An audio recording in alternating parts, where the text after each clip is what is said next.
I beg your very pardon. Let me get the verbiage right. It's deionized water filled, this vapor chamber. Oh, is that different?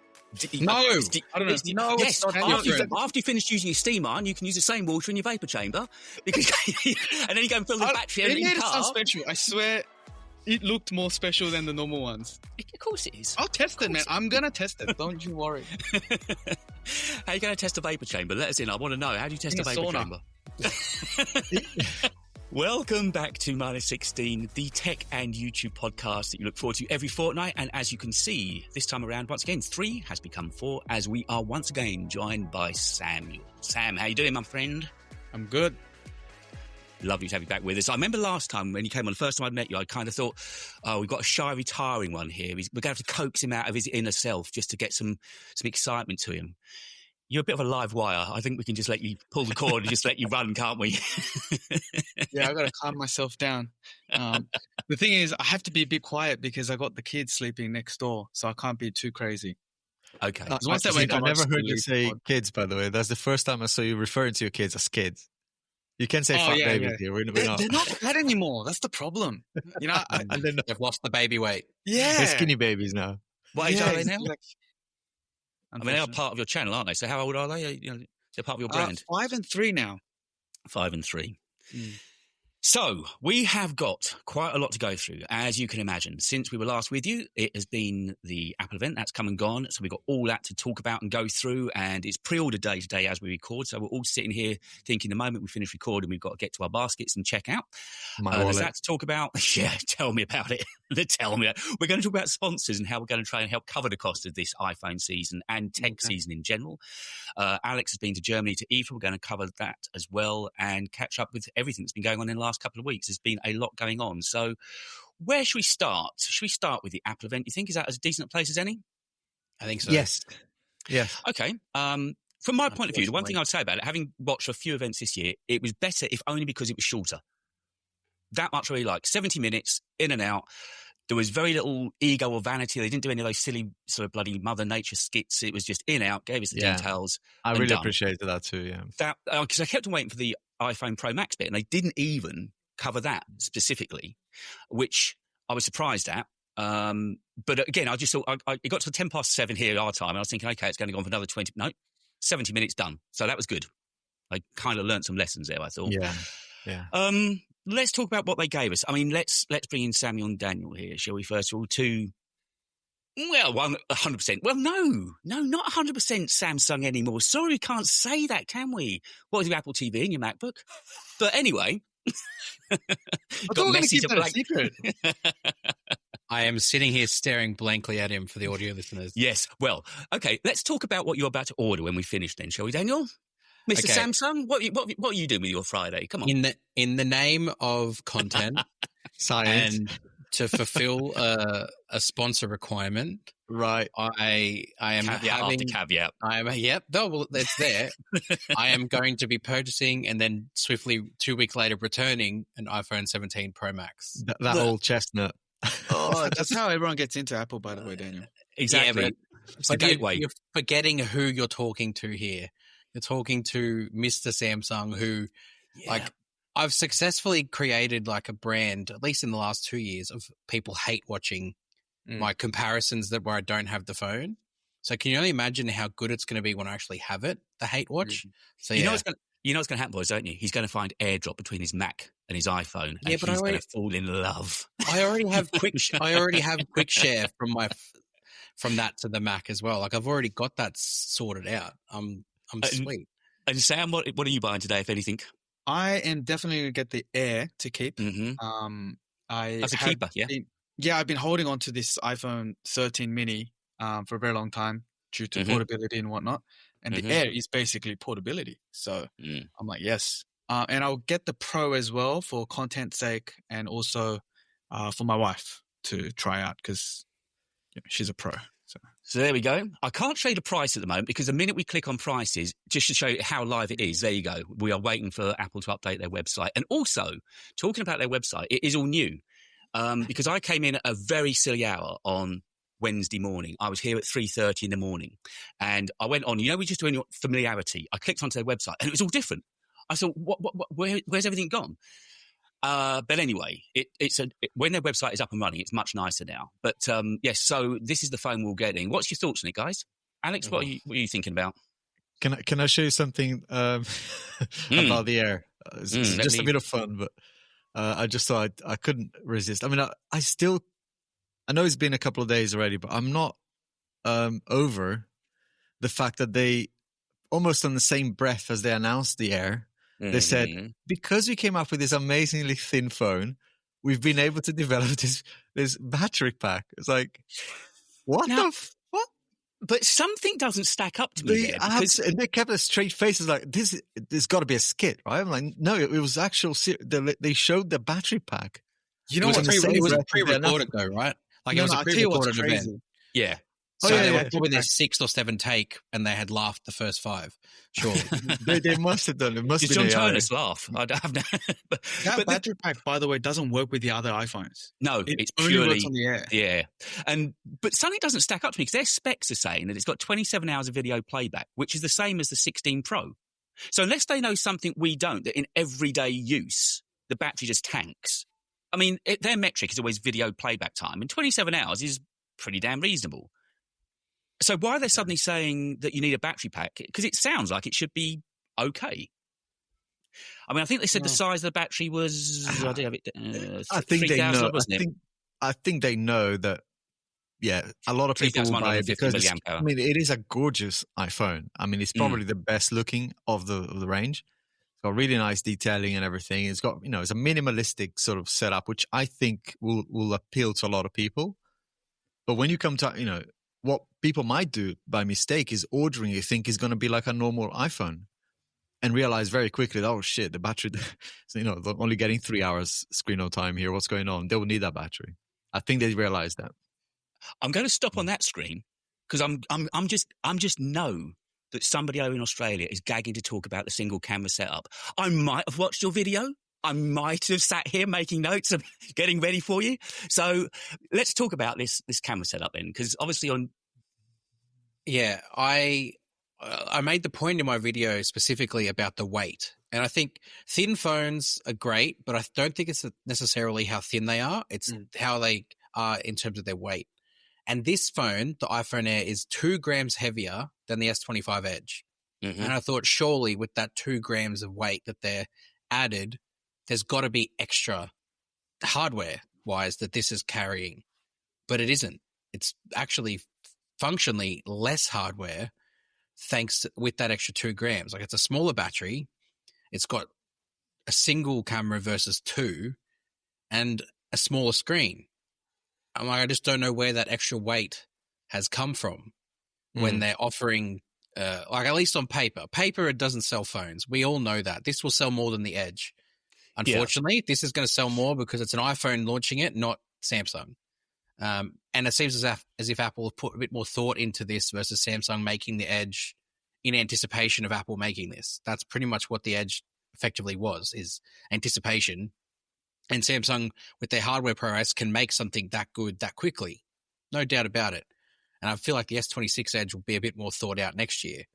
But even with all of that, USB 2 on here, single speaker on here, it doesn't have that one-to-one smartphone experience that the Edge has got. The Edge still has a vapor chamber. I think, Sam, you mentioned that in your video. The Edge has got a vapor chamber. This doesn't. The Edge has got Samsung DeX. This hasn't even got USB 3. It's like there's a lot in here that is missing, even though it weighs a little bit more. That was just my point and my feelings at the time. Is it true that Samsung kind of got wind of the fact that Apple releasing an Air and came up with the Edge? Absolutely. Or did they come up with the Edge anyway, and then Apple just happened to do that? Where did the original idea came from? Yeah, I was actually thinking that because I know it's easy to say that Samsung had theirs first, but of course I was thinking, well, Samsung brought theirs out. Was it January, February time? January's when they announced it at Unpacked in. So they obviously would have been developing it for a while. Exactly. They didn't launch Apple it. Would have been developing theirs because Apple wouldn't have suddenly seen it in January and by now come out with so they would have been in development with their Air, wouldn't they as well? Or Apple would have probably started the Air development after the 16. Yeah. Samsung would have maybe started the Edge a bit closer to the middle of last year because no specs, there was no hardware information. when it got announced in January. It was just floating in space at the unpacked floor, but there was no information. None of that information came out until April when it launched. And I think there was rumors. Huh? I just made a bit of fun saying if Tesla did the same, they would come up with a lighter, like a carbon fiber Tesla, but it comes with a trailer that you got to drive with.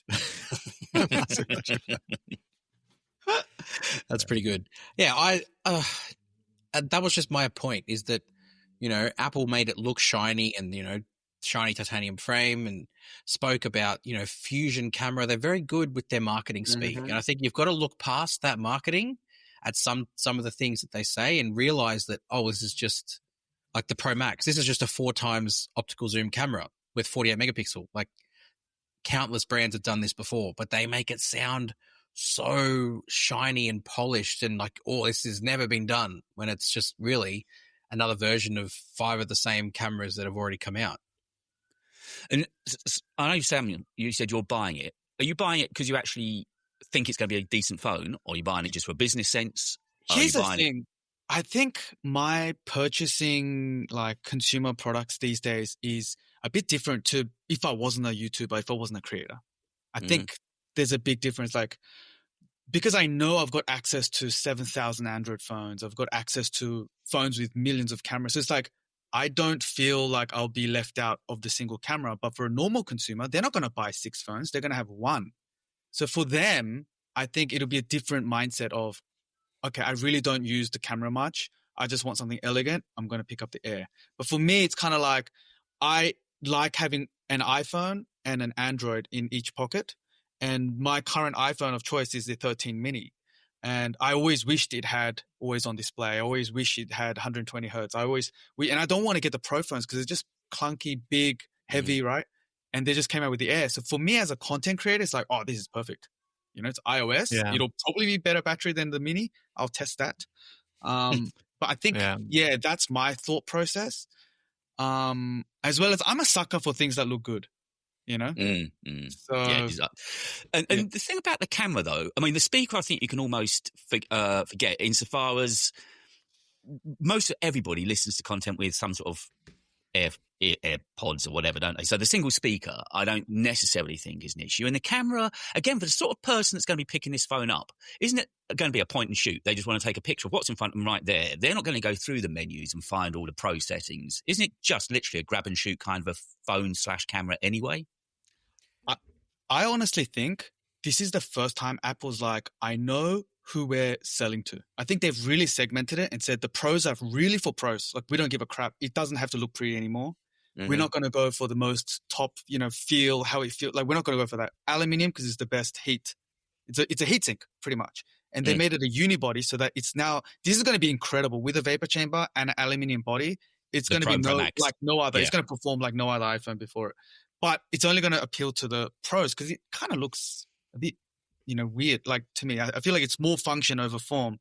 Whereas the titanium and glass is the worst for heat, by the way. And this is a very thin phone. So logically, it makes no sense. But I think they're like, this is for the people they're not pros. They just want something pretty, stuff like that. I think really segmented. I was thinking about this because, to be fair, I had a couple of beers. I was in Munich, so and it's almost Oktoberfest, so I was like, I've got to have a beer. But after watching the Apple event, I also needed to kind of digest that. But as I was thinking, okay, I need to make this buying guide video, and I ended up just recording in the streets and my thoughts as they come in. One of my thoughts was exactly that. What the hell is this phone for? And I realized 2 things. One is, for the first time, the regular iPhone is easy to recommend people because it's like, it's 48 megapixel camera. Why do you need a Pro? Really? No. So I think what you're saying, Sam, is very true, especially when you consider there's a much more easy to recommend regular iPhone that has a lot of Pro features. And then with the Air, I don't know, I came up with something that I've seen other brands like Nothing and much smaller, almost like no-name brands that are coming up with ideas to detox tech. So people buy their tech on purpose because they'll feel limited and they will be therefore less inclined to use.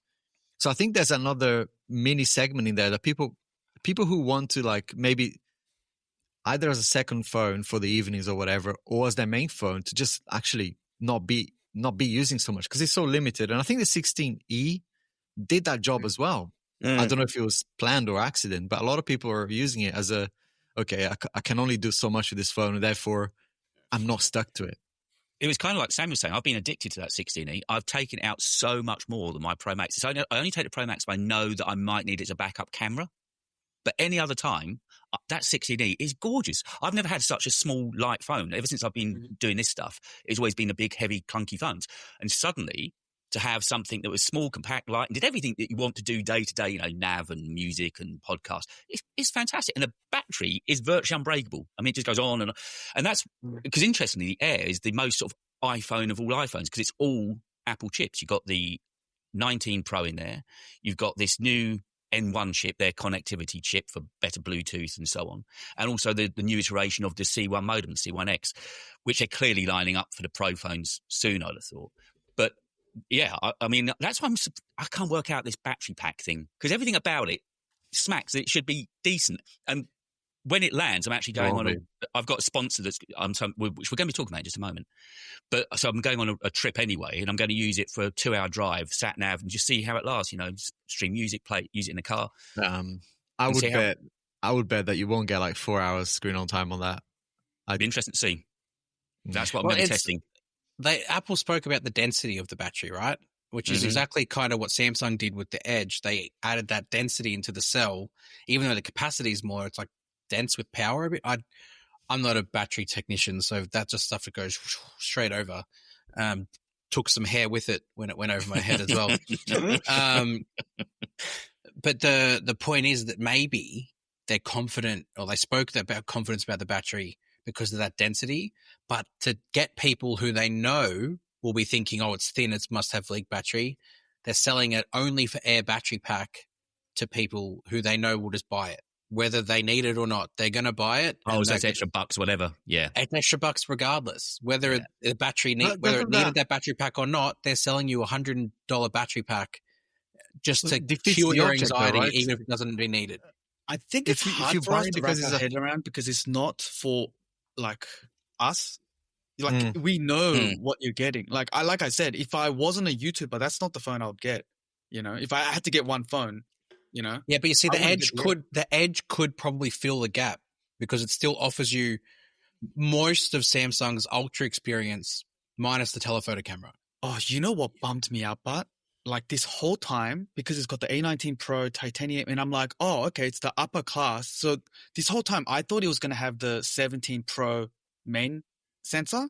No. But it actually has the iPhone 16's, oh, not 16's, the iPhone 17's main sensor, which is slightly smaller. Yeah. The Air. That's what I mean about the Edge, right? Is the Edge matches more or less the Ultra phone DeX. DeX being a big one. Like if that didn't have DeX, then you'd maybe like look elsewhere. But the fact it's got it, the fact it has pretty much the main camera from the Ultra and it's got a secondary one, I feel like that could replace, whereas the Air, I don't know if that could replace your main phone if you weren't a YouTuber. That's, I guess, my point. Yeah. So I asked Samsung a pretty controversial question. I mean, I think, I've been saying this for a while. I thought the Edge probably didn't sell very well. I don't know the numbers, but if I was to guess, the Edge probably didn't sell a lot because people weren't interested in that. So I asked that question. So do you think that the Edge will now sell more because of the Air?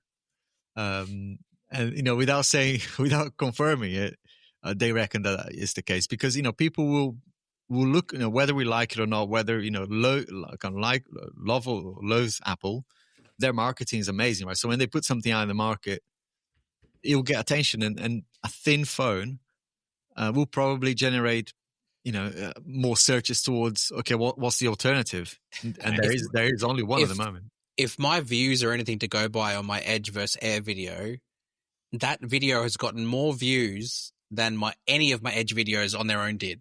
For one simple reason. You've mentioned because the iPhone has put attention on thin phones. Exactly. And now people can be aware of the other thin phone that's out there. Mate, you can thank me next year when Apple brings out their foldable, because all your foldable videos are suddenly going to start resurfacing again. Just change the thumbnail, but the Apple's foldable by the side of it, and you're good to go. I better start saving now because I'm going to need 10 grand to buy it. Yeah, it's not going to come cheap, I grant you. But now, Samuel, I'm sure you watch all of our podcasts and listen to them avidly when you're on your journey, so you know everything we've talked about over the past few months. I know that without even asking the question. But just in case you happen to miss it, I've been banging a drum saying I think Apple took a beating last year, but they've come back strong this year. I think the OS looks really good. And also, that square sensor, I didn't realise when I was watching the event quite what a big deal that was. And that's the kind of little detail I think they do really well. That. Yeah. They come in with something just almost... We're all sitting there watching, looking for the big shiny things, and suddenly you've got this square sensor. It's like, man, that's actually really big. BlackBerries did that 8 years ago, but yeah, it's cool. Right, so I did have somebody on Medium get in touch with me just before coming on saying, before Daniel had to go at me, saying that apparently there was another phone manufacturer did that, a Motorola or somebody. BlackBerry. I'll find it in a moment. Speak amongst yourselves and I'll find it. But apparently there was a phone in 2019 that had a square rear sensor. It was earlier than that. BlackBerry did it. Yeah. Where was it on? I'll see it. Yeah, anyway, so there was that mention. But that I thought was a great detail. And that's the kind of thing where Apple, I think, shine. You know. Yeah, well, yeah, I think that's pretty cool. The Flip it doesn't have a square sensor, but the Flip has a feature when you have it propped up in flex mode where you can make it be horizontal with the portrait orientation. And that's really clever. Like, it allows that to do that. And I shoot a lot of content in flex mode that way because it just fits better on the table. But the sensor doesn't suit it. It's just being adapted to the sensor. So I think the way Apple's done it with that center, well, they get center stage. Yes. My money, Mac. It's a frame changer. I just saw that on the screen. It's a frame, like, oh, man.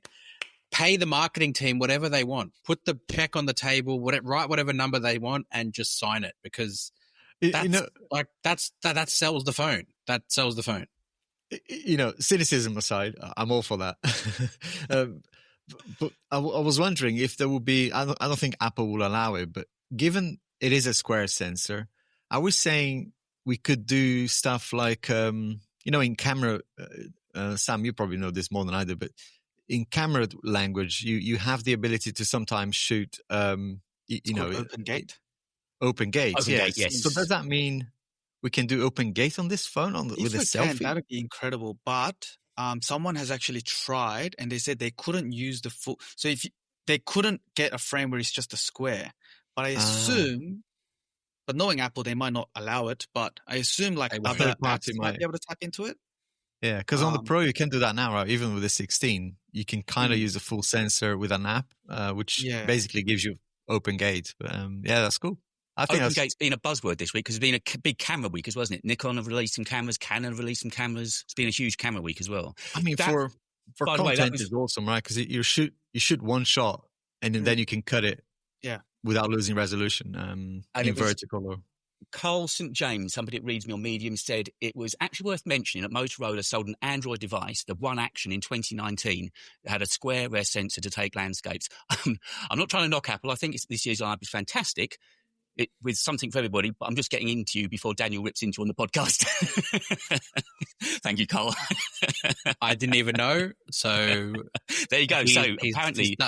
Motorola. There you go. You can put that in one of your next videos when you're dissing on Apple. That Motorola did this 5 years ago. It's nothing new. Well, if we want to talk about Apple putting something in that someone's already done, they did that dual recording feature. They did indeed. Then that's been on Samsung's for like 10 years. So yes, I know. Xiaomi did it wasn't Xiaomi, but I think it was Mi something. 2010. Mizu. 2010. Did what a thin square sensor, a thin phone, yeah. Thin phones have been a concept for a while as well. But I think the hardware of 2010 didn't allow the phone to be any good. Whereas I think the hardware now and the technology now is really rapidly advanced, so the power can be there as well as the internal hardware. I worry about bendgate again, right? 'Cause it's like, the edge does flex, but it's super durable. What's the edge been like? I've witnessed someone drop the edge. It was one of those drops that you just know it will shatter the screen if it was any other phone.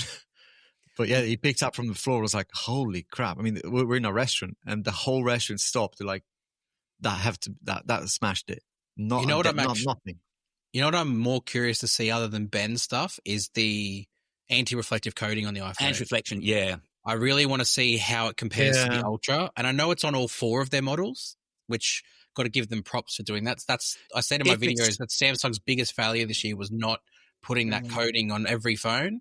I know you can get screen protectors, but why would they not? Because I've not. Well, so I think I saw the Ultra when I was up with you, Alex, in London. But that anti-reflection on the Ultra is chuffing brilliant. So why would they not? Why would they not put it on? I really looked into it because I love that. And I've in fact got the screen protectors on all my Samsung phones because it's just so good.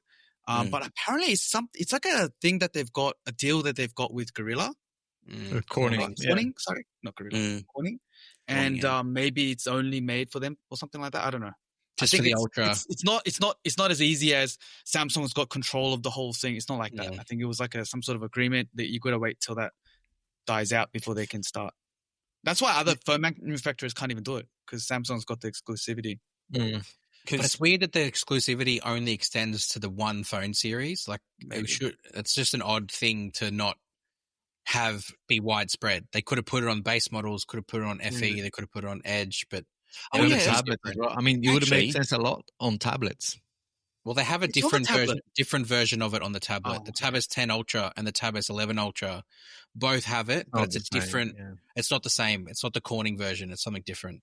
Bro, the S25 Ultra's thing is just I mean, even the S24 Ultra, which I got back, by the way, repaired, fixed. So it'd be cool to show the S24, the S25, and the iPhone, whatever. Because I think the S24 Ultra is still. But from the hands-on videos, it looked like it wasn't as good. Like, because we know what the S25 Ultra is like. And it just felt like I'm seeing a lot of freaking reflections, you know? Yeah, especially. So I don't know. Why didn't anyone just do it side by side? I don't think it's going to be as good as the Samsung, I've got to say. It was almost they said it's improved. They weren't making a big play on this whole edge. And if they knew it was as good as the Ultra, they would have made a massive steal on it, wouldn't they, surely? Yeah. I've only seen footage of people doing that demonstration on, at the Steve Jobs Theater, which is probably it's probably the most reflective thing on earth. So, but I would like to see it in real life, side by side, outdoors in the sunlight or in a place with lots of windows and stuff. I want to talk about the FE in a moment. Just before we get onto the FE, one thing that struck me again when I sort of made my video a few hours after watching the event was the fact they called it just the Air, not 17. I wonder if it's a one and done. If next year somebody again mentioned this morning to me, if it's going to maybe become a whole subcategory, so they have the Fold and the Air, and they won't give them a nomenclature of 17, 18, whatever. They'll just be the iPhone Air, the iPhone Fold, and not give it. It just was very strange. And again, this comes back to this whole thing, the rumours.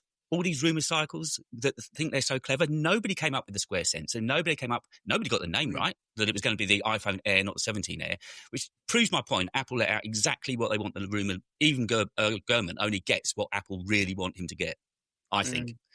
But this FE then, because this came out this week, didn't it, or last week? It got announced at IFA last week, didn't it? IFA got announced at IFA, I think, didn't it? It was publicly announced there. I think that was that's right. The embargo was last week. Yeah, embargo was last week. Yeah. Mine arrived yesterday, and I got to say, I wasn't a fan of last year's Fan Edition at all, but Samsung kind of nailed the hardware with this one, at least making it feel and look a bit more premium than last year's ones. The bezels are slimmer, it's lighter, it's thinner. And it just has a frosted glass back instead of glossy glass. And I think that adds to that more premium feel about it. But the rest of it is pretty underwhelming. Like the cameras are the same as last year. The chipset is the same chipset, dropping the E tag at the end of it. Like it's an Exynos, and people hate Exynos in the world.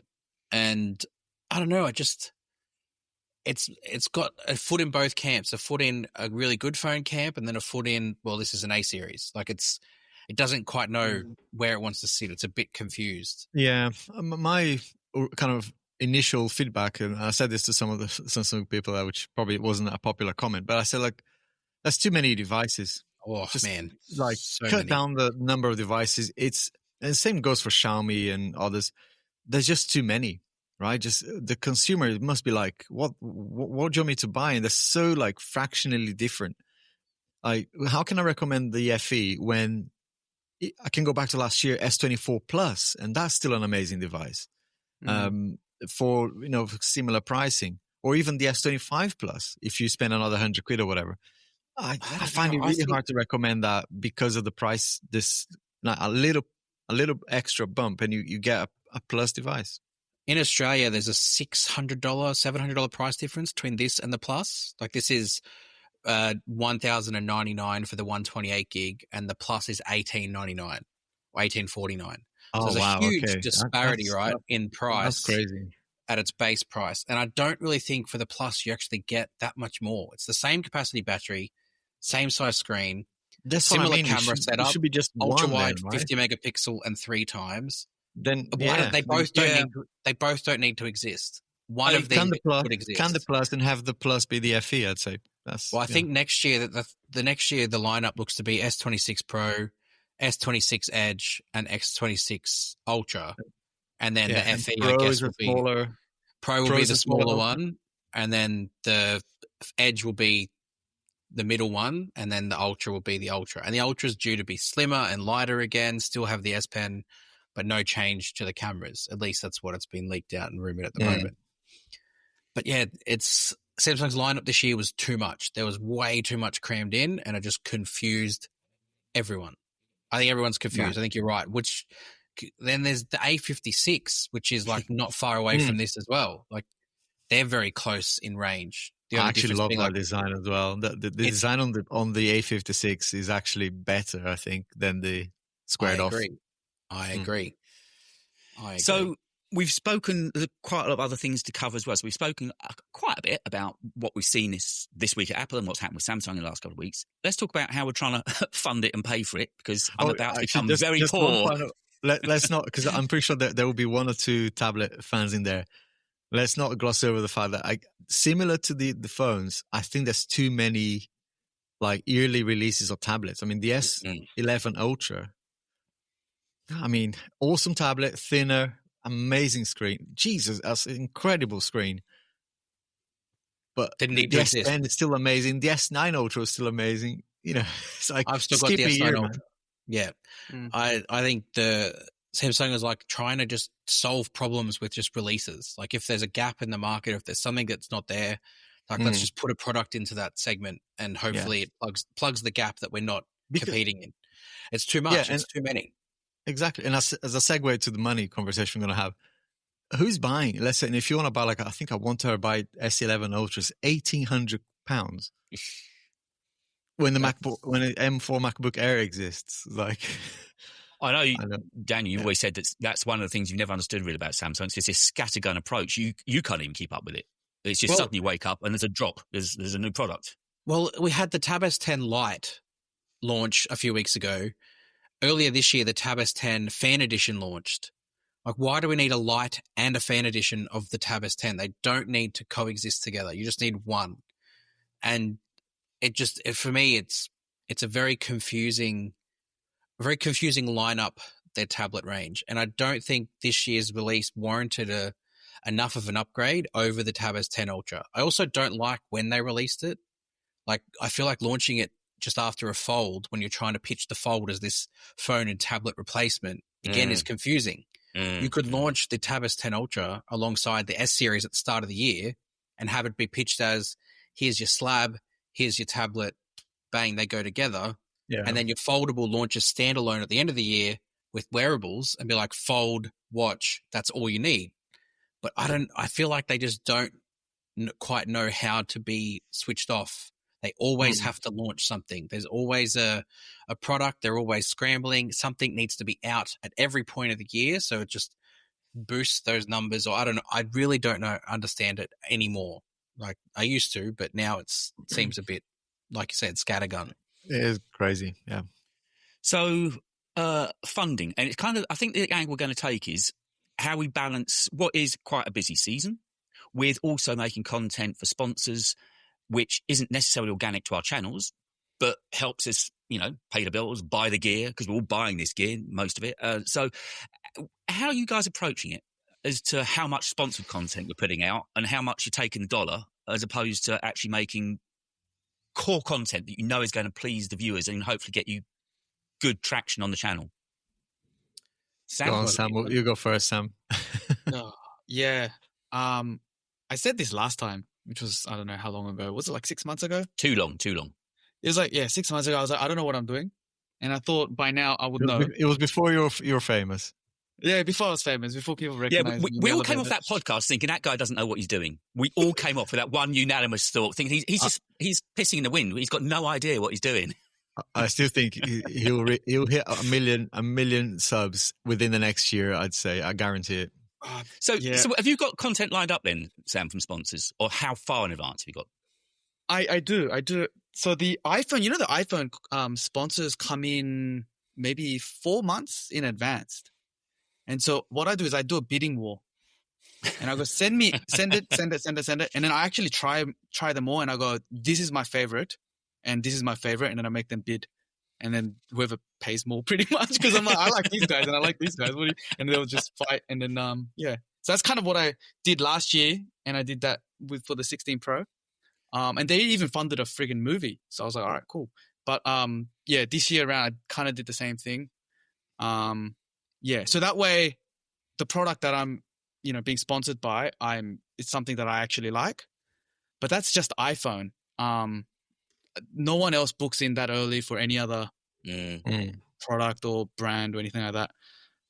A lot of like charging batteries and stuff like that. That's how I'm spending my Saturday this week. How often can you say this is good? When every second video is a battery pack. I had 2 integrations. One for a really thin phone case for the Fold, and then I did a dedicated video for a really thick one. And I'm like, how do I say both of them are good? I'm like what do I do here? Yeah, but you got to pay the bills, man. Exactly. I've been in a really difficult spot with sponsors recently because I get a lot of like quick turnover ones, and they all happened at once. Like in August, I got maybe like 5 or 6 sponsorship opportunities for software. And I'm like, oh, these are easy to turn around. And then I got sick. I copped the flu and was down for 10 days. Yes. Yeah. And then my wife got sick and the kids were sick. And I'm like, I am now behind, and I've got 5 sponsors due this week. And like, it was crazy. And I've lost a couple of opportunities. They've had to delay because I missed a deadline. And it's just been like a really hectic sponsorship period. So I now have a solution. I think I remember Alex saying something a while back that I have spots available next month if I'm getting new ones coming in. I can't have that pile up again. It was too stressful, and it's money, but it's like it's almost not worth it because I have to try and balance the content I want to make, because I still want to make my own content and not wait for sponsors. Because I was sitting up to 1 a.m. the other night waiting for a sponsor to approve an integration before I publish, and I'm like, I just wanted to publish. And I published, and they said they were happy. So I was like, whew. Is it just I've been there so many times. I mean, not anymore. I think that there's one of the benefits of having an agent dealing with the brands. That problem doesn't entirely go away, but I feel a little bit more organized with the dates and stuff, because it's contractually agreed and whatever. So I can plan a little bit ahead. But yeah, I remember, in the last few years having that same situation of, I just want to get it. And I have, when people like, I don't know, Surfshark or whatever, they take so long to respond. So I would just sometimes remove the integration altogether because I just want the video to go out. I took a risk, I think, with the iPhone. I mean, there's one video every single year for the last 5 years that I know if I upload it before the Apple event and before Marquez releases his iPhone video, that video will bang. It's 200,000 views guaranteed every single year. This year, as it happens, I was in Germany at the same time, so I couldn't do it. So I've done it after the thing. But I had to say to the sponsor, you haven't given me the product. So, all I needed was a dummy case, a dummy iPhone and the case. So I dropped it. Luckily, though, another sponsor said, "Oh, we'll take the slot and just do what you want." And I said, "Oh, for this one, the only thing I can do is script approval. You're not going to see the video until it's live, because every minute that delays this video is eyeballs that you're going to be missing. So you have to literally trust me, bro, on this one. And you were about to say something, Sam. You said, is it only you? Yeah. Is it just me, or does it feel so freaking good to just publish something without any sponsors? Yes. You can put whatever you want in the description. As much as it hurts the wallet, it's nice to go, do you know what? There's no strings attached on this one. Yeah. That feeling when you come in and you sit down, you know you can just hit record, edit, publish at your own speed when you want to, and not be waiting. And again, I think it sounds like we've all been through a spate of having quite a lot of sponsored content or integrated content, and you're going to wait. And it's, as you said, it's lovely just to come in and make something. It might be a passion project. It might be something you know is not necessarily going to get eyeballs, but it's just fun to make. Yeah, there's two sides of the coins. I mean, this week has been particularly telling for me because last week I was at a tech event called IFA in Berlin. It's the second time I go, and is a trip I go to, and I book it well in advance. Same as CES, because I know there will be the roundup, the best tech I've seen this week or whatever. And there's an opportunity for sponsors to, 3 or 4 of them go in the same video. So it's very much a financial decision to go to these events and make that roundup video and get as much money as possible for that roundup thing. But I did feel like I was selling my soul. One of the deals, I won't mention the brand, but one of the deals I agreed with actually said we want to boost the video because they know, right? With a roundup video, it's who is searching for people will search for very specific things. They're not going to be searching for, give me the 10 best, random shit that you see at an event. So I definitely struggled with that one because it felt like selling my soul. But I always try to mention it to my audience, right? In any opportunity I have to say, look, this studio doesn't pay for itself. Me being here to 2, 3, 4 a.m. sometimes editing. There's a cost associated with that. I've got to run this thing as a business. But the other side was yesterday, it was that video that, a sponsor jumped on it last minute. It was a sponsor that I actually like as well, which is always really good because that can be genuinely recommended without any issues, not just reading a brief. And the result was the video did well. And the sponsor was like, well, we want to book you for October for Black Friday. That to me is the best situation and is where I want to be all the time to say, I want to make this video. Here's my calendar for the next 3 months. I think you, brand, will fit in those videos. And that will be the deal that we agree, rather than, reacting to an email that comes in and saying, right, do you want to, one of my next videos is something called Hypershell. It's it's a bionic leg, basically. So I'm gonna have to, have to make that work. Yeah, I mean it's an awesome product, but it's gonna tank. I know. It's just yeah. Anyway, yeah. Good luck. Have you guys ever had a bad feeling about? There's somebody that I'm doing some content for, and they've drummed a really competitive price out of me, but I just got a feeling that I don't know if I can trust you. So I went to them and said, okay, I'll do it at this price, but you're going to pay me the full fee on script approval. I won't record or upload the video until I've got the money in. Have you? I don't know. Have you guys ever kind of felt icky about something? I know someone who demands payment upfront or they won't do the thing. I don't think I'm in that position to say that because brands would just walk away and go, I'll just go to someone else. But I think in certain niches, even within tech, I mean, this guy's in home, smart home stuff. Smart home stuff, yeah. And he's a go-to, right? He gets 80,000 views, 100,000 views. And the retention graph on his videos is Mr. Beast. I've never seen anything like it. So people come to him for his opinion on stuff. So he's able to say to brands, big brands in that space, say, I won't make the video until you pay me. Unfortunately, if I said that, I mean, some brands, I've been able to say, I'll get 50% upfront when you see the script, and then I'll produce the video after I get the payment for the 50%. Because we all know, right? We all have, those WhatsApp groups where people say, this brand delayed payment or this brand, is a bit dodgy to work with. So there is a blacklist on the creator side as well, as much as there probably is one on the other side. Brands know what creators to avoid. So yeah, I think, if you're starting out, always look for other creators and ask questions about, hey, have you worked with these people before? Or I know you worked with these people before. How did they go about payment and stuff like that? Because yeah, it's not wrong to say, unfortunately, there's no regulation in this industry, right? But it's not wrong to say, hey, let's agree on 50% payment up front. What's the longest time you waited?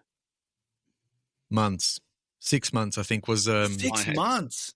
Yeah, and I had to threaten them, and over and over again. That one, yeah. I think I had about 6 weeks from one, and I got in touch with somebody else that we all know and said, I know you've made a video for them. How did it go? And he said, yeah, I had the same story. So, they did pay, but after a lot of chasing. Yeah. And it's a horrible situation, right? Because even if you can't, we can go on Twitter and moan about it and it will get resolved. But you just come across as the guy moaning all the time, It's just it's not a good situation to be in. I know someone who's in that situation right now. I think he just got paid today. It's someone we all know, and it's a brand that I'm working with. Which is it makes it really awkward when you hear that the brand is working with you, and as it happens, my relationship with them has been good, but I know that they're treating another creator badly. So yeah, I was about to jump in and say, hey. No, this is a direct brand. I'll mention the brand offline, but yeah, it's a smart glasses one. It's like there's many. Okay, it's not Meta. What's really cool? Whenever I listen to other podcasts and they go, "Oh, we'll mention it offline." I'm now on a podcast where I can actually be offline to hear what you're talking about. Yes, I don't have to be I wish I was a fly on the wall. Yeah, I don't go like, I wonder what they're talking about. I don't have to. You'll just tell me. Yeah, but I think everyone else more important to know that these things exist rather than know the specifics. But if you are in this space and you want to know who they are, I mean, feel free to reach out and DM. We can always talk. I think after 3 months, which was the longest time I've waited, and I was relying on this money as well because and it just didn't come in 3 months. So I thought I wasn't going to get it, but we ended up getting it. But ever since then, I've put in like before any brand. Like I work with any brand, it's like 50% upon script approval. Mm-hmm. So once you approve the script, you shoot me 50. It doesn't have to hit the bank, but I just got to see that remittance that you've sorted it, and then kind of like that. But then a lot of times, sometimes you get the sponsor in the week, and you just can't do that. So you're just like, just pay it, whatever. Or if it's a recurring sponsor, you've been paid before, it's all good. They're good, yeah. But when it's like a new kind of thing, it's like, nah, man, let's do the 50 up front. But then sometimes, like you said, they'll be like, nah, I won't do it. I have the biggest problem at the moment, which is of being lowballed. Like just the offers that I'm getting are just like, come on. Like maybe when I started and I just got monetized, that could be like a conversation. But the thing is, I give my rate, and they're like, "Oh, sorry, sir, we only have budget for $50. Would you accept?" Yes, like, yes. How do you think that what I gave you, which may be like here, and what you said, exactly that? How do you think someone who's running a business has scope to reduce their rate like by that much? I've just started saying, look, I'm running a business. I've got overheads, time, investment. I can no longer afford to be making basically free videos. So when I see these emails turn up, I've got a paragraph pre-typed now on a note. I just go copy, paste, put in somebody's name, attach my rate card, and generally tell them the price that I'm going to go for, just to cut out the waste of time. And like you said, let's pull a figure out of thin air. This is obviously clearly not my rate. Let's say I say £10,000. They'll come back and say 1,000. It's like, did you read what I just typed? Did you actually bother to look at the fee that I offered you? And you're coming in at 1/10 of the price. Why would you? Why? In what world? Why am I wasting my time? The painful thing is to know that, obviously when you work, with these brands for a few years, some of them, you might meet them in person. They might have a couple of drinks and they might tell you a few secrets, right? But you also hear from other creators who are much more experienced in bigger channels as well, that have relationships with brands. And the reality is 90% of the cases, those kind of agencies have already been paid. Yeah. So they are trying to lowball you, to skim off the top, basically, as much as possible. The reality is they've already submitted your rate to the brand and got paid your rate, but they're now going to do everything they can to reduce what they already got paid. I think that's what I'm getting. A lot of independent agencies who reach out on behalf of a brand, and they've got paid to go and get creators, and then I give them my rate, and they're like, "Oh, it's actually this," and I'm like, "I know exactly what's happening." You can. I know exactly what's happening. If you are prepared to walk away from a deal, try to say to them, "Look, I already know. We both know you already got paid, so let's cut the crap." Right? See what happens. Well, I went back to one today. I said, "Look, I'm sorry. What's on offer here isn't enough. This is what I need to operate. If you want to go ahead, this is what I need to go ahead." And they go, "We'll go back to the brand." I'm like, "You don't need to go back to the brand, man. You know, you know. You need to go back to your boss and say, here's the money. Let's pay him." And as horrible as it sounds, right? We're doing something that if they were to do it professionally in a TV advert or pay someone to do an advert, I mean, it would cost them like tens of thousands, double. But not only that, there's something that you can't really put a price on, which is I see it as like a savings bank account, right? You every time you do a sponsored ad, it's almost like a bit of your savings account is going. You are basically saying to your audience, "Sorry, I have to put you through this a little bit." People might say, actually, you are giving some content in exchange for their time, so it's kind of a fair exchange. There are many ways of seeing this. Ultimately, I think there's much better way. It's much better to produce a video without a sponsor than with a sponsor. I think on balance, for everybody. But reality is, we got to, like I said, we got to pay the bills.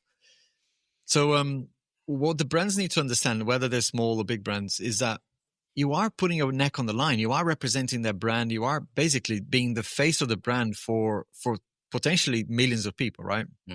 Forever. The content is not going to go away. It's there forever. So it's like, try to put a price on that, man, because I've been in situations where the brand cocks up later, like 1 year, 2 years down the line, and you're like, oh fuck, I've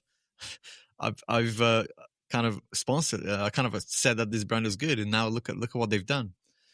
So that sort of stuff, you can't really put a price on. So when they lowball, it's like, bugger off, man.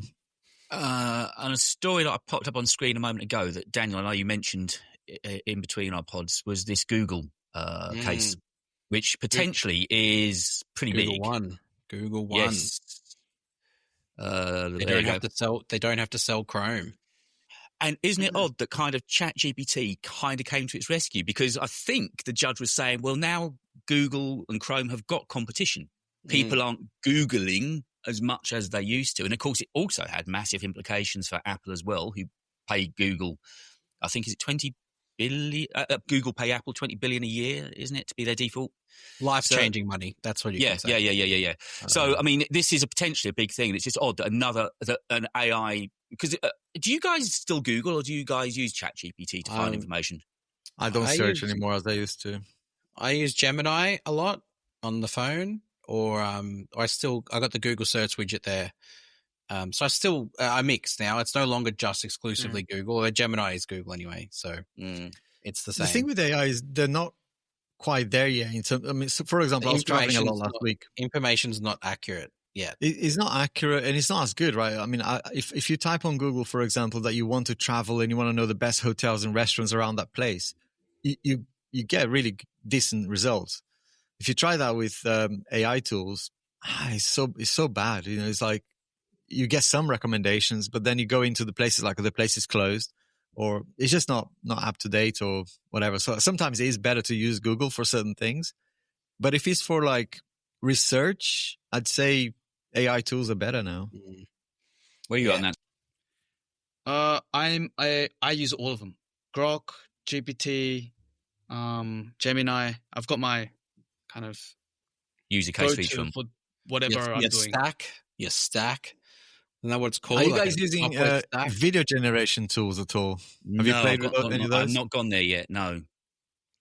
It's just too big of a world for me to jump into. I just don't. Like, I barely have enough time to film my own videos, let alone typing in prompts and then hoping it get it right. I'm like, nah, you know what? It's just going to be quicker for me to film my phone instead of generating. Yeah, I can't. Dude, I used AI generation for video once, and I actually put it in a video, and one of my, once someone commented, goes, bro, are you serious? Something like that, don't do that ever again. I was like, okay, all right. I did one for the iPhone 17, like a leak video. So obviously, we only have renders. So, and I used to, back in the day, like pay people to produce renders. So this time I used VO. I used pretty much all of them. Also Midjourney. Like it took a long time to do. It was almost like I should have just got a render. But but to then animate stuff, I think there's a lot of value in there. And no one really complained. I mean, I think if you do it in a balanced way, right? Yeah. Because there's definitely you can really get excited and overdo it and generate everything's like AI generated. And it looks AI generated still, even though it's good. It's not, you can tell straight away. I think I did VO to make a cherry on top of a cake when I said that this like the cherry on top of the icing on the cake. I did that and I put it in and it just looked so out of place, with the rest of the content. I was like, probably not going to do this again. I just don't have the brain for that. I don't have the brain. It's not creative enough to just be like, hey, let's have this fit what I do. So I just pretend it doesn't exist. And the other thing, it's also like you're saying, Daniel, once you open that rabbit hole, you start looking at video generation, you're going to get into that war and you're going to spend hours trying to learn how to do it. And you're just thinking you should have just look into it in the first place. I'm pretty much giving up on AI now anyway because I'm getting an iPhone. I'm giving up on it. Oof. Excuse me. But there's something that, I don't know, it got me thinking because I was talking to a creator, I forgot his name, but he's an American creator last week at IFA in Berlin. And he was like, have you thought of like just using your own image, your own voice and just generating yourself?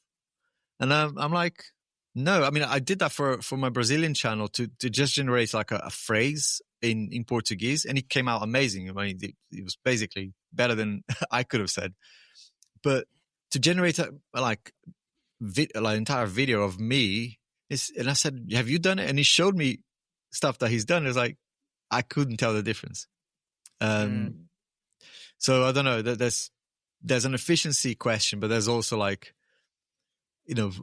how are people going to like, are they going to differentiate or trust you the same way if they know that it's not really you there? I don't know, even though it's your words. And just changing, because you mentioned AI and Apple in a minute there, Daniel, as you know, with AirPods, well, it's actually not just with AirPods 3. This live translation will work with AirPods Pro 2 and AirPods 4 as well. But do you remember in the last pod, I mentioned that I just felt that AirPods were being really focused on by Apple. And we just look at the thing, because this time around, we still got the H2 chip, so they haven't actually improved the audio, but they're still leaning into this whole health benefit of AirPods. Because now with the heart rate tracking, I think you can measure burned calories as well. Obviously, you can use it. It's going to save the world. Honestly, they want you wearing those. When they had the conversation awareness, they want you wearing those AirPods 24/7. That's why they're making them more comfortable. I'm sure that's with these new tips. They've got something in mind. They want people wearing those AirPods. Whereas before, it used to be a social taboo to be out and talk to somebody with AirPods in, as much as I still hate it.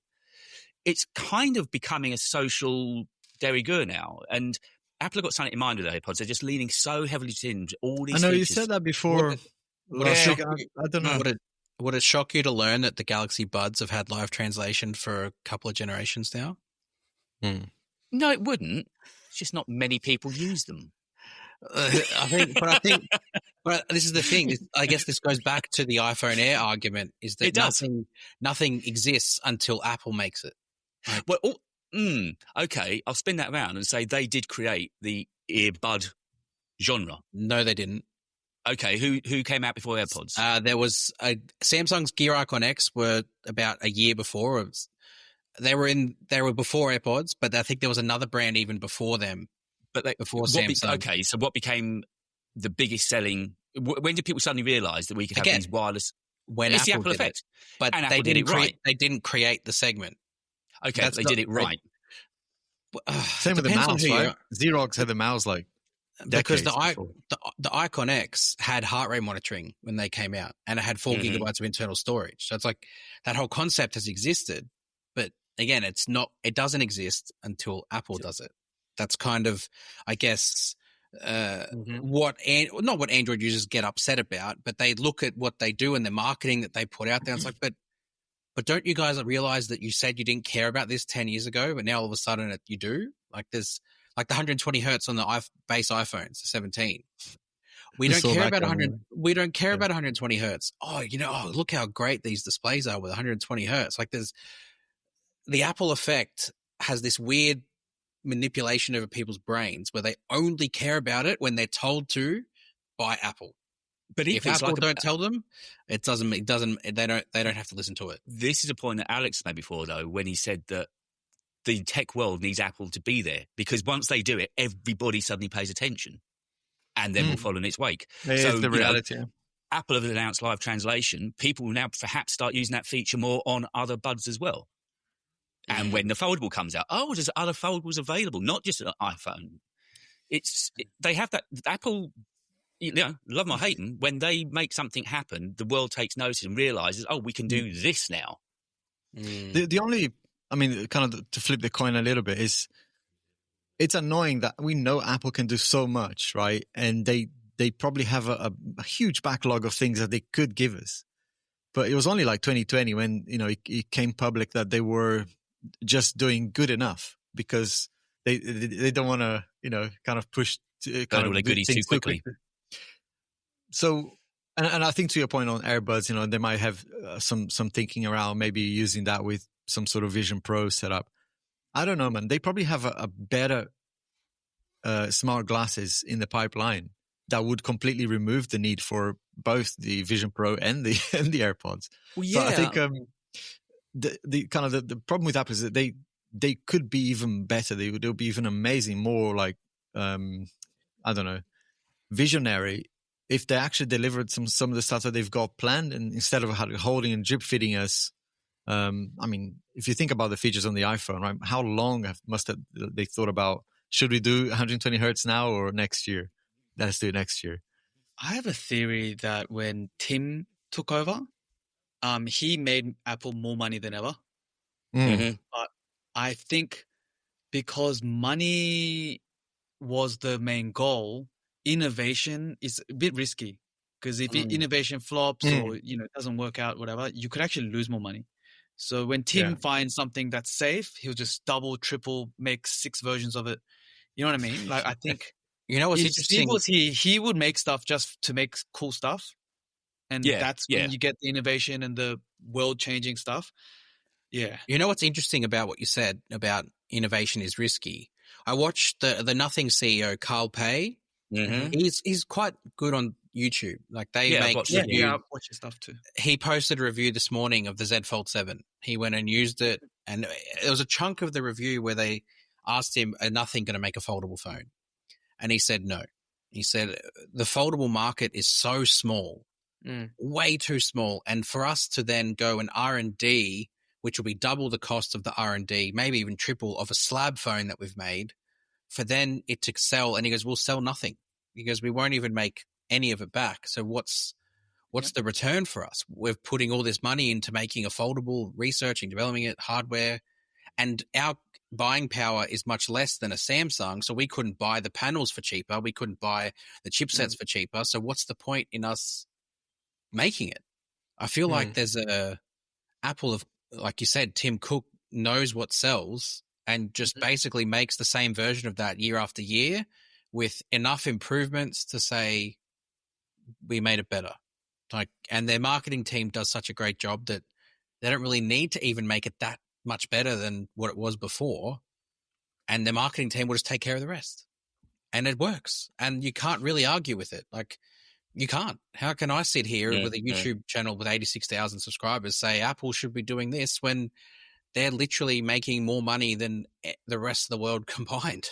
I think I made a video on this where I was like, why did I sit outside and wait 3 days? I waited 3 days in Japan for a freaking iPhone 10. And at the time, I was an Android user. I was using the Pixel. And they've got this effect, man. And I'm like, why did I do that? I wouldn't have done that for any other brand. No way. No, and I know we can all say it's for business reasons, but the minute we all finish this, we're clicking onto Apple and purchasing. You know, we can all hide behind saying it's for business, but we're all doing it. We're all doing it. Yeah, I am doing it for business. I am probably the only one here doing it for business. Well, not really. I think Alex might be as well. I mean, at the moment, Sam's internet is so patchy that he might not get onto apple.com at the end of his. Oh, bro. I honestly, with this one, I'm keeping an open mind. Every year I say the same. I'll keep an open mind. I have a suspicion that, a strong suspicion that there's nothing in the iPhone that will kind of make me go back to using it as my main phone. Because I think Sam said at the beginning of the podcast, right? It's so hard for us after doing this for a while. It's like, what does it actually mean for you to have a main phone when you've got like access to so many things, right? It's hard. But ultimately, when the cameras are off and you are driving home or you are trying to catch a train or whatever, there is a device that you use the most. At the moment, I don't see the iPhone replacing that, which at the moment is the Fold. I don't see that. But I am curious, and I am, as well. Yeah, I mean, it's such a. I did what Samsung did. Let me know when it folds. And actually, I'm just going to use the podcast for personal use here. eSIMs, boys. What's your verdict on eSIMs? Because obviously I'm going to have to go the eSIM route with the Air. I'm going to hate it. Hate it. I don't like the idea of it. Where is Samsung up with eSIMs? They've got one physical, one eSIM. Like that's a dual SIM phone, one physical, one E, and I think or you can have dual eSIMs. But they've still got the physical SIM slot. And it's weird that Apple, for the first time really ever, have different battery sizes in the Pro Max because of the physical eSIM model and just the eSIM only model. Like there's an actual split in the battery capacity. I live in Australia, so I'm going to get the worst one in terms of battery. Yeah. And maybe I'd rather that though than have, because it's not going to be my main phone. I'm absolutely not giving up the Fold 7 for it. It's going to sit in my other pocket, and that's enough. I would say that's enough. That constitutes me using it. So I've never used an eSIM, and I'm just wondering if I'm going. What have you found like them, Sam? You immediately said, because I change SIM cards almost every morning. Almost. Depends on what I'm doing. I'm going to the beach, 1+ 13. Yeah. I'm going to go to a cafe, Z Fold 7. Stuff like that. So I change it all the time. But now that the iPhone's going to be eSIM only, it might actually not change because I can't be stuffed. I don't even know how it works. Maybe it's easier. Who knows? Because they did say on the keynote, it's super easy. It's actually better. But, that's Apple. Isn't there? I mean, I don't know if this is true, but I saw something on X that the fact that it doesn't have a SIM tray, so the version with an eSIM is actually got a better battery. Is that true? I just said that. It's bigger. Yeah. Yeah, the Pro Max I think is over 5,000, and the one the one with physical SIM has 4,800 and something. 200 milliamp hours for a SIM? 150. Around the 200. Yeah, that's 3.5 minutes extra. To be fair, when Samsung dropped the SD card and the headphone jack, they said it equated to around about 300 to 400 milliamp hours of capacity that they gained in the battery by removing both of those. So the figures they're quoting are 5,088 milliamp on the Pro Max and 4,252 on the Pro. But with the SIM tray, it's probably less. Less. 4855, I think it was. And then I know before we were wondering why they've got, and they've now called it the plateau, but the camera bump at the top. Apparently that's where all the workings of the phone are. So pretty much the rest of the phone now is just screen and battery. That's crazy to me because it's a thick body as it is. It's 8.7 millimeters thick, the Pro Max, and they still needed to use that area of the phone to fit more components. When I hate to harp on about it, but the S25 Ultra, 8.2, 218 grams, and has more inside it. Like there's more componentry inside that phone than what's in the Pro Max. But it was interesting because at the top, Sam said that the Pro Max, I think you said it was going to be probably the fastest phone because of the unibody, the A19 Plus Pro. Yeah, they just made it a functional thing. They're like, if you care about thinness, this is not for you. If you care about, portability, this ain't for you. This is for people who actually want to use it for work. And there are people who actually use it for work. But Have you shot movies with an iPhone? I have. And what was that experience like? Because you presumably use a multi-cam, were you? No, I used one camera. It was the most fun filmmaking. It was the most fun I've had on the film set. Because it was a proper film set. We had a proper cinematographer, lighting, sound. Right, so this is an interesting conversation then, because you've got access, as you said, you've got zillions of phones sitting there, and you went to the iPhone to make a movie. Why not one of the others? I think you're pretty young biased, aren't you? ProRes log, right? No. Be. Yeah, you're right. I could have used any other phone, but the reason why I used the iPhone is there's an app called the Blackmagic Camera app, and that unlocks all the settings, especially I use it, the Apple log and whatever.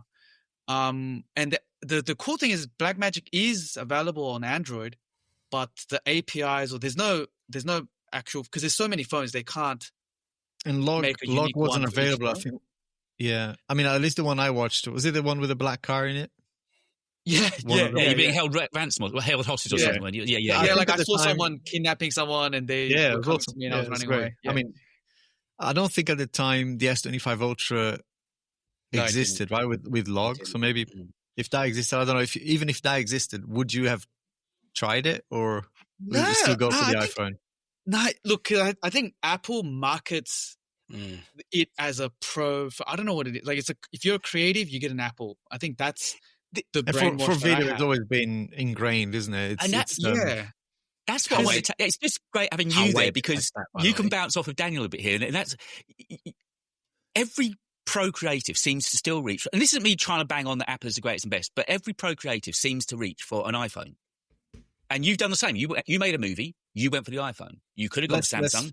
That's true. The other aspect is the the post-production, right?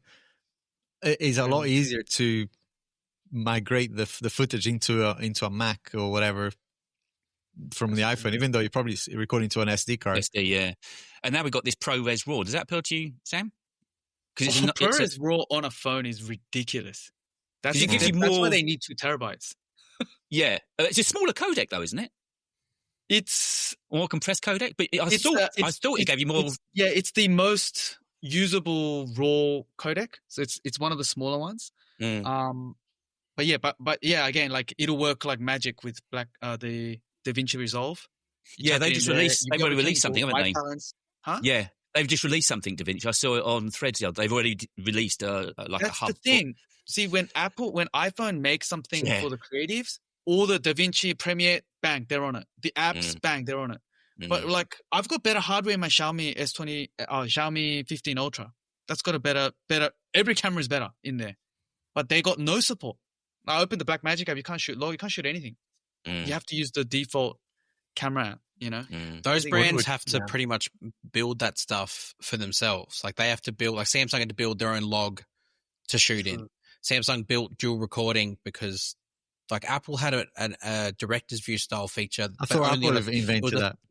Well, they did last week or earlier this week. Sorry, that got invented. Just like vapor chambers got invented 6 days ago. How good did they market that part, man? I knew vapor chambers existed, but I never seen it marketed like that. I was like, damn, that looks. This is what I'm talking about. I beg your very pardon. Let me get the verbiage right. It's deionized water filled. This vapor chamber. Oh, is that different? No, I don't know. No, yes, after you finish using your steam iron, you can use the same water in your vapor chamber because, and then you go and fill the battery in your car. It sounds special. I swear, it looked more special than the normal ones. Of course it is. I'll test it, man. I'm gonna test it. Don't you worry. How are you going to test a vapor chamber? Let us in. I want to know. How do you test a vapor chamber? All the reviews will be straight with the answer. All the reviews will be is going to be showing Genshin Impact, that's all it's going to be. And I don't. You know what? Apart from YouTube, I don't know a single person who plays Genshin Impact. Not one. Like I speak to all my friends of football. At the same level after 4 years of playing that game. I'm still at the same level. I have all my friends of football. They're using iPhone 11s. They're using iPhone 12s, S22, S23s, S23 Ultras. They all couldn't give a shit about smartphones. And there's at least 50 or 60 people that I know in the club that I'm part of, and none of them care. None of them care. It's so I think it's crazy to me. It's awesome though because it did overheat, right? Now it's kind of a bit of a revelation because all of a sudden, it was a problem. The phone did get hot. rather than, oh yeah, there was an Instagram problem, or oh, you're holding it wrong, sort of thing. Didn't that problem exist like 5 years ago? Like, how are they now only selling the solution to that after knowing it's existed? That's exactly my point, right? They had the solution forever, but they said, oh, maybe people can put up with it for now. It's because their sales started dipping. Yeah, they probably. Yeah, that's actually it. Like, I think they're just like, okay, we've held on to the thing for too long. Let's actually. It's almost like this was great. I don't know. This was the most exciting iPhone event for me. There's a big button in Tim Cook's office, and he goes, right, 120 hertz on base model. Yeah, pretty much. We've got the panels lined up. Hit the button. Yeah, hit the button. Bro, the iPhone 17 is pretty insane. I can't believe how good that is. Yeah, it's almost like a Mac Mini sort of approach, right? Just give the people what they want. It's like, again. Somebody's banging the same drum over there. But yeah, I think when you talk about Apple, I think that is a good move. I know, but they're getting praise for something that they should have done. Like, it's like, let's just say a baby starts walking at age 6 and they're like, everyone's like, wow, look at this. Oh, you've taken your first steps. Oh, amazing. But I'm not a fan of Apple, but you're taking a bit extreme.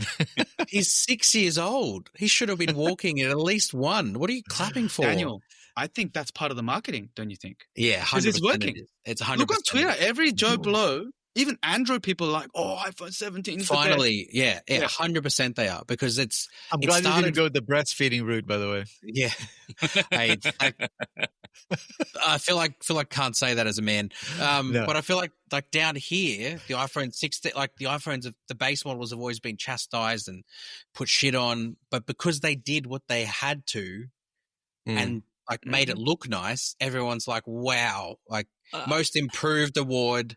And the best. And I'm like, well, this could have been done 3 years ago. I still think it's top to bottom what I was saying early on, though, that I think they took that lashing last year and they, for a whole host of reasons, sure, they've come back and they've just paid attention. I mean, this year they didn't avoid making improvements to the base 17.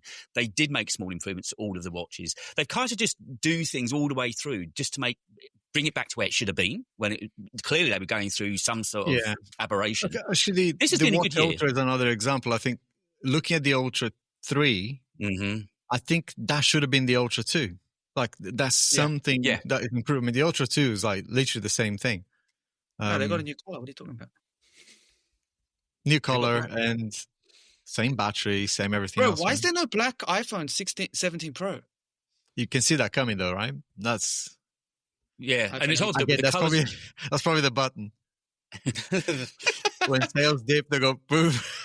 Yep. Yeah, you must have like 100 buttons in that office and be like, also, it's odd that this year we're getting those sort of the funky colours on the Pros, which hasn't historically been the case. What colour are you getting, David? Oh, burnt orange, this one, every day of the week. You can't keep away from it. Yeah. Look at it. I'm quite juiced to get that, I must say. It looks horrible, I've got to say, but for content, that's got to be the one. Well, being a McLaren fan, I kind of like it. You know, when I get invited to make content for McLaren, I'm going to be like on brand, aren't I? Leave it here. Stop it there. Go back. Go back. Where am I going? Where am I going? There, right there. Stop it there. Okay. 8 times optical quality zoom. I saw them, because remember we spoke a couple weeks ago with Sam Beckman and you were like, it's going to be this physical zoom that moves to 8 times and moves back. I've edited that out. I never said it. I'll find it. It's like when they announced the Air has 2 cameras. They said the Air's got 2 cameras. I'm like, it doesn't though. Like, it's got 1 and then a digital crop into 2. This is the same thing. Like, it's a trend, They did that with the iPad too. They're advertising it being up to 8 times optical quality. It's got 2 advanced cameras in 1. It clearly says it there. Look. It's read for yourself. People will fall for that. Look. People will fall for that as well. He's got 8 cameras. I beg your pardon. The Pro has 0.5, 1, 2, 4, and 8. I've got 8 legs. See, I'm going to be curious to test that 4 times against the 5 times, because it's going to be amazing. I think it's still going to be amazing. It'll be a good telephoto camera, but I don't think it's going to be this revolution camera that is being sold. As you know, I think it's going to be awesome. But yeah, they do go over the top on the market. And there's also no 8K. I noticed. No. What happened to that? Those leaks. Yeah. Well, I think they went the ProRes RAW angle rather than, so they went for a better codec rather than the 8K. And I know from what Sam was just saying, that possibly is more useful. Oh, yeah. ProRes RAW. Stuff 8K. That can be the clip at the start of the show. Stuff 8K. We don't need 8K on this podcast. I was surprised about the megapixel count as well. I mean, they could have kind of, the tech is there, right? For 200 megapixel. Or 8K. Just give it as a software toggle, 8K. Like, I can't imagine it'd be too much to put it in as a toggle option for someone to be able to switch to. Like, obviously they've got to build the back end processing to handle it, but it's Apple. Like, if they can build ProRes RAW, they can build 8K resolution into cameras that are capable of 8K. It's that holding back that I don't like. It's the button. It's a button, bro. Sorry, it's here. Yeah. When you shot that movie, Sam, did you shoot in ProRes? I've shot in ProRes, yeah. Yeah. I actually shot it into the phone, not onto an SSD. Oof. And then I just airdropped it. Jeez. Even more convenient, yeah. It is possible. Presumably your phone had reasonable storage. Was it a terabyte? Can't remember. I think it was like 256. You must be recording seconds at a time. Yeah, I think halfway through I had to port the files over during lunch. That's why I did it. You need that 2 terabyte. That's what I'm saying. Like, people are like, who the F? Like on Twitter, they're like, who the F is gonna use 2 terabyte? I'm like, no, I definitely would. People would. Yeah. Wouldn't, I mean, I don't know. I've got a few of these little things here that are attached via. I mean, I don't know. I hate paying for storage because it's where they make a lot of their profits, right? It's just like the app sale. So I still think 256 is ridiculous. But maybe 512 is the one I'd go for if I was serious. And then, you know, if I do go for like a day shooting and it's going to be 4K 60 ProRes log or whatever, then I'll take an SSD with me, because even 2 terabyte, you can fill that pretty quickly as well. Yeah. The last phone I went stupid on storage was the 14 Pro. I think that was the first year we had ProRes, and I got a terabyte of that. But in my defense, well, sort of in my defense, I was going to use it as my main camera for the channel, and then of course I came and bought your Canon, so I didn't ever actually use it at all. Yeah, I remember testing this with the 16, maybe even 15 when the first ProRes or log first came out on the iPhone. It was like a gig per minute. So, you know, if you're recording half an hour, you need 30 gigs. Yeah. Yeah, it's huge. Daniel, the 2 terabyte Pro Max is like 3.7 grand. Disgusting. You can, like, this exists like at that price, cheaper than that. And it folds in half, the Fold 7. But you'll be able to open your Apple TV app on that beautiful display on your 15 Pro Max. You'll be able to watch your messy bloke. You'll be in seventh heaven. Honestly, I can see it happening now. It's been sad. The Z Fold's ruined all the phone. Like, it does. It really does. Like, I hate what it's done. Until you have a tablet that you unfold in your pocket, you really don't understand. Like, this is. I'm going to stop. It's getting late. People are probably getting upset. Okay. We'll wrap it up. Look at Alex holding that beautiful phone. iPhone soon. Oh man, they're going to make so much money. How much money are they making just out of us for? I've got 2.5 on spend today. 2.5? UK. I'm buying every model, so yeah. Every model? Okay, how much is that?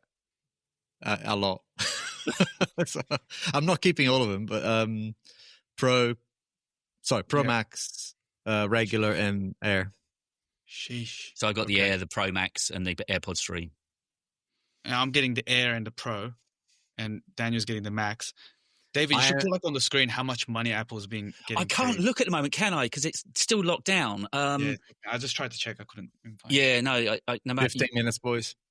Yeah, Hype. 15 minutes. Hype. Yeah, look, see, we can't get on to look at pricing. That was in the chat. Yeah. See, it's all locked down. They're waiting for us. Look at that. They're waiting for us. It's almost ready. It's going to crash, isn't it? It's never going to crash. I'm not getting a watch. I'm not getting a watch. I'm not getting AirPods. I'm not getting anything. I am going to give this review the respect that every other reviewer of Samsung phones give. Like, don't say anything you might regret. We're going to clip this. They use it for 2 weeks, and then they say, "Oh, this phone is okay. It's pretty good." But because they don't review the ecosystem, they can't get into the watch or the buds or the tabs because they don't review the extended products, but because they have everything Mac, it's like, well, this iPhone, well, what a phone. I'm like, I'm going to do the same thing, but the other way around, where I'm not going to review anything external but the phone on its own. I freaking love just putting the cord behind Daniel and just letting him go. It's friggin' hilarious. Yeah. I mean, you do have the Mac, though. I do have the Mac. My channel still doesn't know I have the Mac, so I'm still kind of... Daniel, we got to collab on that video. I'll be the Apple guy, and you be the Samsung guy, and we should have that character talk. Yeah, okay. Even though you're the one that looks like Steve. I am the one that looks like Steve. Like, well, maybe it should be the other way around. I'll be the Samsung guy, you be the Apple guy. Yeah. Yeah. And he's now looking prime. Dude, Steve. Let's admit it. Daniel is looking peak prime Steve these days. So, look at that. Just need the glasses again.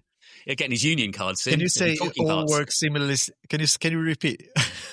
Seamlessly together. Seamlessly together. And he's going to get his manila envelope out. There you go. That's me. I just can't wait. Internet communicator. An iPod. Right, here's a content break. Here's a content breakdown before we break. Okay. Yeah, I'm going to have reactions. Lifelong Samsung fanboy switches to iPhone. What have I done? That's my reaction. Lifelong. Like triple life sentence. Samsung user. And then I'm going to do try and see how I go. Try and feed in two comparisons. One to the S25 Ultra and one to the Fold 7. I really think I could do both of them, but we'll see how we go. And then a final review before it disappears. Lifelong fanboy reviews iPhone 17 Pro Max. It's being returned. Why I returned it. What if your wife loves it, though? She sees an iPhone for the first time in her life, and she's like, oh, man, what have I been missing out on? You got to do switching. Like, I switched to the iPhone, and then obviously say it was only for a week or something. She is vehemently, I think that's a word, against me doing this, by the way. She's already said, to the books. Yeah. Why? Because she's like, it's not within your core content. Your fans aren't going to like it. It's going to blow up, mate. It's going to blow up. I think it's just the opposite. I've already done the poll, and like 87% of the people that voted said yes. So and like, in your defense, I voted yes. Not that I'm trying to be a marriage guidance counselor here at all, but you've already seen your video where you've mentioned an iPhone. Where do you do well? Exactly. Like, and that's the thing, right? I know my audience will like me hating it because I think absolutely. And I think I can, like, whether it's disingenuous or whether I enjoy it or don't enjoy it, I still think I can make content that people will watch from it and be like, yeah, them. Have you considered this? What if? No, I will get bored. I'm going to get bored with iOS. iOS is going to bore the shit out of me. I already know. But what if you like it? What if you like it? There's no good lock. Be open-minded. I can't cast decks onto any display. Like, I'll plug the phone in and it's just going to be a screen mirror. I'm like, that's already boring me. There's no edge panels, so I can't have shortcuts to my favorite apps. It doesn't unfold, so there's that. So there's never used an iPhone, like, ever? Ever, apart from grabbing someone else's. There is a danger that you might like it. But what would I like? Like, what exactly am I going to like? I can't change the dock. Sam's got it. What's he going to like?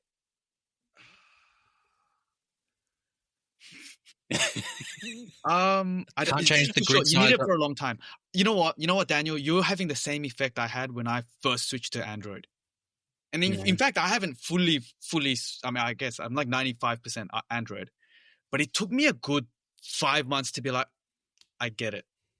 Took me 3 years. Yeah. All 5 months straight, I was like, "This is why iPhones are better. This is why every day. This is why iPhones are better. This is why and then it just clicked, and I'm like, "Oh, they're both good in their own ways." Totally get that, but if you consider my personality, 5 months. Just give it 5 months. Well, mate, it's got 2 weeks. If it doesn't do anything in 2 weeks, you two need to collab quickly. I think as soon as you remove from the box, you'll be love at first sight. Too heavy. I'm going to say this is too heavy. This is too thick. What's this stupid bump here for? Why is the Apple logo so low? Why isn't Dex working? Where's my edge panels? Like, where's Quick Share? Where's Good Lock? Like, and then you're going to send a picture to your Mac and you go, oh. I can do that though. Like, I've got Near Drop. I've already got that solution, and it's like, I don't even think about Mac OS as a platform. This is but the animations. But stop with the animations. Hey, Alex. I always feel like at this point we should just stay on until 10 minutes. I'm just trying to incite bio. I like the rage bait. Alex, have you tried the Pixel? Not yet. Not the Pixel 10. No. I think I'll like that as well. I've tried the 9 Pro, the 8, the 7, the 6. I love Pixels, but I usually go for it around December, January. Just it doesn't do that much for my content, so yeah. Okay. You've had your hands on the Pixel, haven't you, Sam? Yes, and with high anticipation, because I really like Pixel is what got me onto Android. Actually, that's why. Will this Pixel 10 Pro replace my Z Fold 7 as the my answer was no. Android of choice? For the next 7 days, I will live with it like and it's skipped to like the last 5 minutes or 5 seconds. On the Go the last 5 seconds. Explain why. And this table wobble, bro. That's the one thing this Pixel has. Okay, let me just absolutely zero. But yeah, I say all this, and I will jump to the. I've got the audio on clearly, but the second it drops in 2 weeks, bro. How freaking crazy is that? Wait, I can walk on this? Nah, I shouldn't.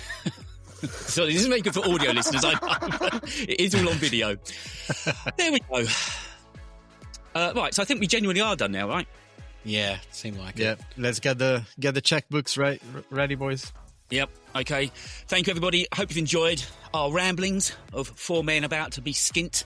We'll be back in a couple of weeks' time, no doubt with thoughts of Daniel's love affair with his iPhone Air. His Switch.